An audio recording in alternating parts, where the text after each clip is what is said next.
My project was called Second Act, and it was a business where customers could donate their old point shoes and costumes, and I would commission a bespoke competition tutu and makeup bags, which upcycle the point shoe satin and extend the life cycle of this piece.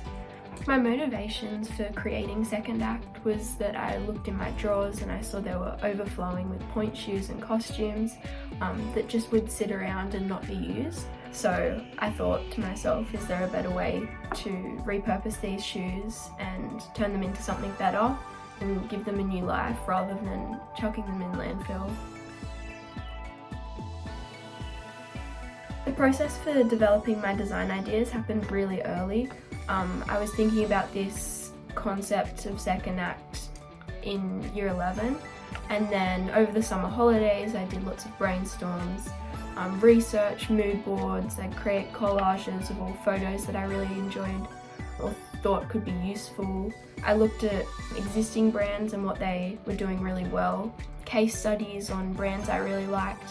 There's lots of brands in the dance industry really trying to tackle sustainability, but not in the same way that I created Second Act, so I sort of took inspiration from those brands. I was lucky enough to do some work experience with Head of Wardrobe at Sydney Dance Company, and that really allowed me to see the professional world and how this is a genuine need and problem.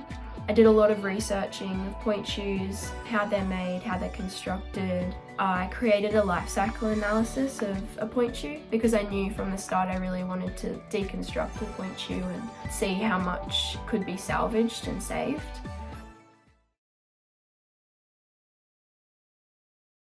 The process for sourcing my resources and materials that I need was actually quite easy. It looks like a lot of point shoes, and it is, but I had lots of friends, some just dancing full-time, part-time, and you go through a lot of shoes, so it was quite easy to find them around. I also had help from Head of Wardrobe at Sydney Dance. She got me some point shoes from WA Ballet, so professional dancers. They're really expensive point shoes. To buy a pair would cost $130, so it wasn't an option to buy them. All my resources were secondhand. My project was 100% pre-loved items and fabrics, except for things, obviously safety features. The resources and materials I needed was mostly the point shoe fabric, which I deconstructed myself, and then I would go to the local Sewing Basket, which is a non-for-profit organisation which takes in old fabrics and sewing materials and then resells them, gives them a second life. So I used tulle elastics, the lining fabrics, all from the Sewing Basket. The main factors that determined where I sourced my fabrics and materials from was the availability of point shoes. I would have to have chosen a different project if there wasn't such an abundance of point shoes around, and it would defeat the purpose of my whole project because it's all about recycling, using what you already have and not letting things go to landfill. Because my project is textiles based, it was a lot of physical tests and research. I had to research the fabric characteristics to see if they were durable enough, which actually was really helpful. Prototypes and testing and samples are so effective because it allows you to make mistakes on that very first try and then develop further, and then you can say, oh, I really liked this, I'm going to continue with this, or that was terrible, the stitching wasn't as good, I'll scrap that and I'm going to do a new idea. It also enables you to make less mistakes in your final project because you've practiced enough, you know what you're doing, and the prototype really is just a perfect mock-up of what you're going to produce in the end. I displayed this range of testing as evidence throughout my folio, so all the prototypes and tests, I took photos of each step and explained them. My 6-minute video was filled with lots of time lapses of evidence of me creating my tutu. I also conducted various tests with the point shoe fabric. I dyed it, I tried different dyeing methods to see if I wanted to change the colour. In the end I stuck with the pink colour, but initially I thought I was going to make it blue. I also had conducted interviews with lots of people in the industry. So I went to Sydney Dance Company, and before even creating my project I just got an understanding of the genuine need for Second Act. I asked lots of questions and I got some really amazing responses, which enabled me to fully understand the need for my project. Ongoing evaluation in your portfolio is so important. My evaluations were always quite critical at all stages of my project. I would start with my evaluation. I would keep it consistently in the same text box with the same font so the markers could find it really easily.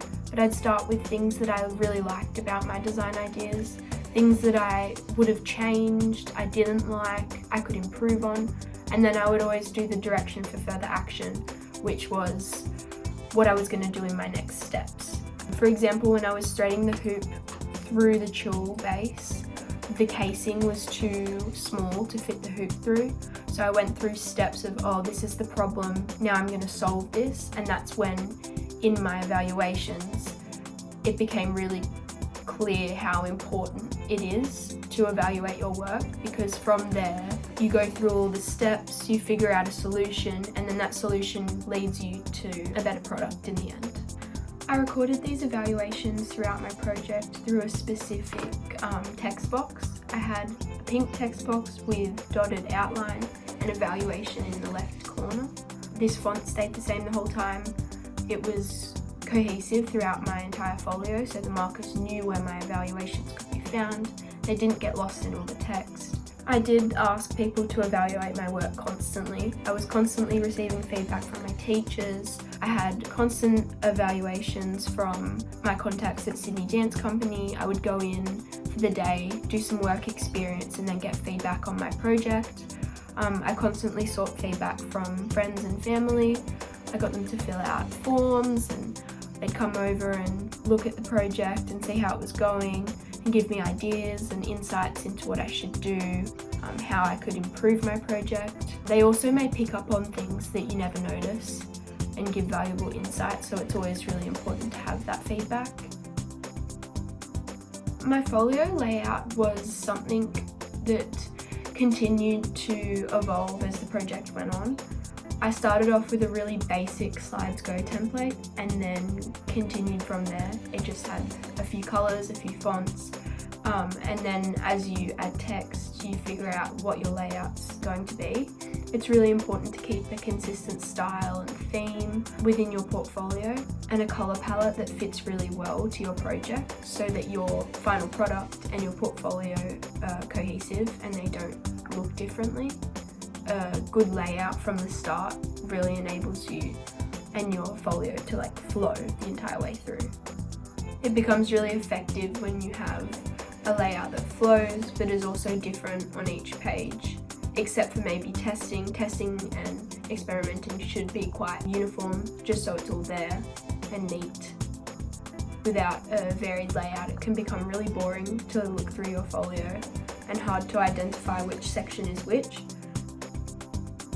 I displayed this range of testing as evidence through photos within my portfolio, through my construction steps. I took photos of every aspect of my construction of tests. When I was dyeing my point shoe fabric, I had a photo of how I would dye it, the steps. A 6-minute video was filled with evidence from my testing. Time lapses are really important to use because they show the process and your methods. My samples were also displayed on my table for the markers to see, and it was really helpful to have them on a table and go from where you started and where you got to, so it really shows your progression throughout your project because that's what they're looking at and that's what they're marking. I made sure I addressed all the marking criteria in my folio through using the words of the question constantly and bolding them, highlighting them and putting them in red. Constantly referring to it is so important. It's really good to use those words in your folio, so direction for further action. Some advice my teachers gave me to produce my folio was keeping it simplistic, but also making sure there was enough text in there. Don't make it overcrowded, make it so it flows, but also don't leave too much white space.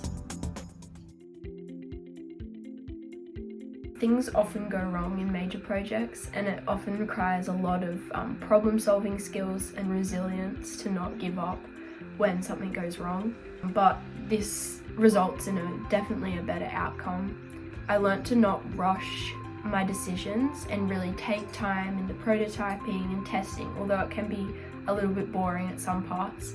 It's so important to just get those really basic things right if you want your end product to turn out really well. Take time to double check your project, that you know exactly what you do before you start on your final designs. When things would go wrong in my project, such as I was threading the hoop through the tulle base and I realised that the casing wasn't right, it was because I had rushed my decisions. Earlier I'd thought, oh, I can just do this really quickly, it'll be fine, but it's so much better and saves you so much hassle and time at the end if you just don't rush your decisions. Make sure that you know what you're doing, but mistakes are always going to happen in major works, and at the end of the day you can't change that, so it's just important to be resilient, keep going, don't give up when a problem comes your way, because in the end it's really worth it if you stick with it and you keep going. Something I'm most proud of my project is how the bodice came together.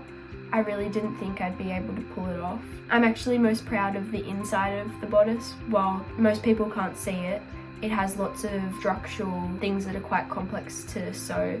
The boning, casing, there's some hand stitching inside, the straps. The construction of the bodice was definitely the hardest part, but the most rewarding part.